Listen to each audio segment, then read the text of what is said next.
Speaking on the third anniversary of Russia's invasion of Ukraine, Member of Congress, representing New York's 3rd Congressional District Tom Suozzi said he has one message: Putin is a dictator, Zelensky is not.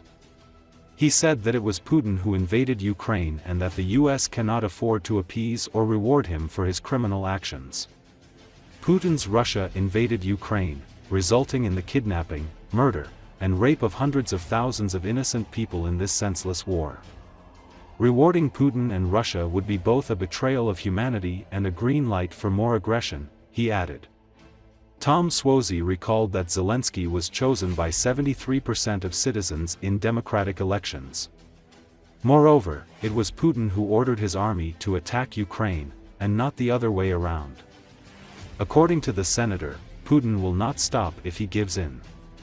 Suozzi believes that if he takes over Ukraine, Poland will be next. He is a beast, he is an animal, he is a dictator. We cannot allow this to become the norm, Suozzi stressed. Earlier, we wrote that US President Donald Trump refused to call Russian President Vladimir Putin a dictator. In addition, Donald Trump recently made new scandalous statements against Zelensky and called him a dictator.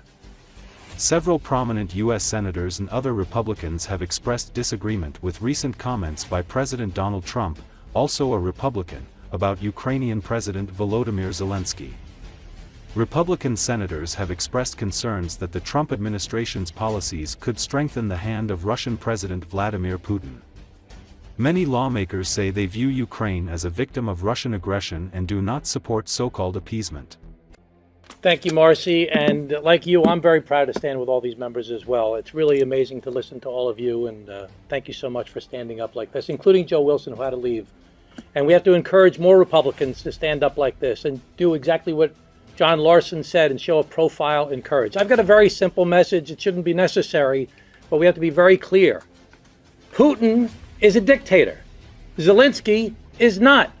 Zelensky was elected by 73% of the voters in Ukraine, an election that was certified by the European Commission that certifies it was in fact a free and fair election. Very simple point that we need it to be reported regularly. Putin is a dictator, Zelensky is not. Putin and the Russians invaded Ukraine, not the other way around. When we talk about appeasement, as Steny pointed out, and as Lloyd pointed out, we're talking about what Neville Chamberlain did with Hitler before World War II. Let's just give him something. Let's try and make peace with this guy, and he'll stop. He didn't stop. The other day, Hexed said, Ukraine can't win this war. They're just not big enough. They can't possibly beat these guys. If we cave now and reward Russia for invading a democratically elected leader's country, who is our ally, if we reward Putin now, what do you think the people in Latvia are going to say? What are the people in Lithuania going to say? What are the people in Estonia going to say? What are the people in Moldova going to say? What are the people in Poland going to say?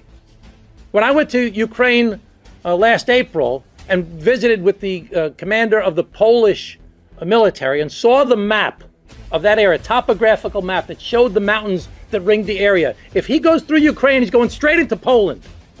We cannot reward Putin for his criminal actions, where they are murdering people, raping people, kidnapping children.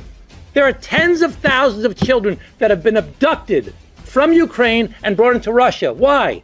Because if your mom or dad works at the power plant, that we need your Ukrainian parents to keep on working on that plant, and Putin doesn't want you to stop working there, he's going to keep your children even longer, and who knows what else he'll do. He's a beast. He's an animal. He's a dictator. We cannot let this become normalized. Thank you. Russia and Indonesia took steps on Tuesday to strengthen their defense ties with a meeting between a top Russian security official and Indonesia's defense minister in the capital of Jakarta as Moscow's war in Ukraine entered its fourth year. According to Associated Press ahead of the visit by Sergei Shoigu, Secretary of the Russian Federation Security Council, the Russian news agency RIA Novosti said he would discuss ways to deepen a defense partnership with Indonesia's defense minister Shafri Shamsuddin. The two officials would also discuss cooperation in other areas of mutual interest, the agency said, citing a Russian government statement. Shoigu's visit, the first stop in a 5-day Asia tour that also includes Malaysia, comes after Indonesia, the world's most populous Muslim-majority country and Southeast Asia's largest economy, was admitted as full member to the BRICS bloc of developing economies, an alliance where Russia is one of the founding members. After meeting Shamsuddin, Shoigu will also pay a courtesy call on Indonesian President Prabowo Subianto before departing for Malaysia on Wednesday. Indonesian officials said ahead of Shoigu's arrival that the sides would exchange views on international and regional issues as Russia hopes to deepen its defense engagement with Southeast Asia countries.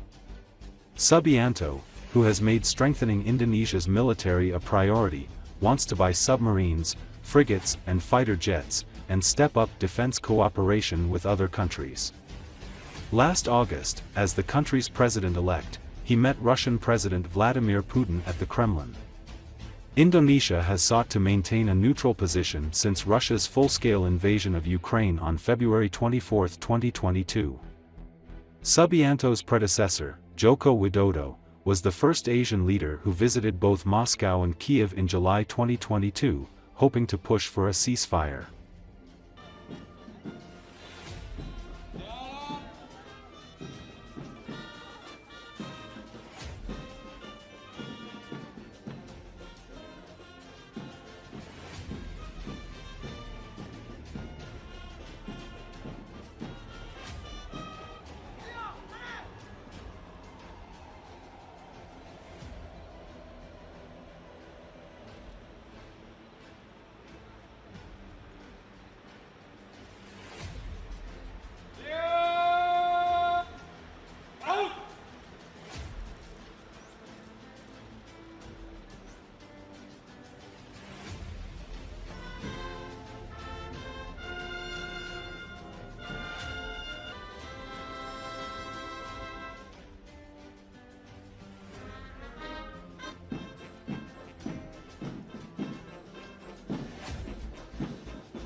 Kedatangan Pak Sergei pada hari ini adalah wujud konkret daripada komitmen di level yang tertinggi antara Presiden Indonesia dengan Presiden Rusia.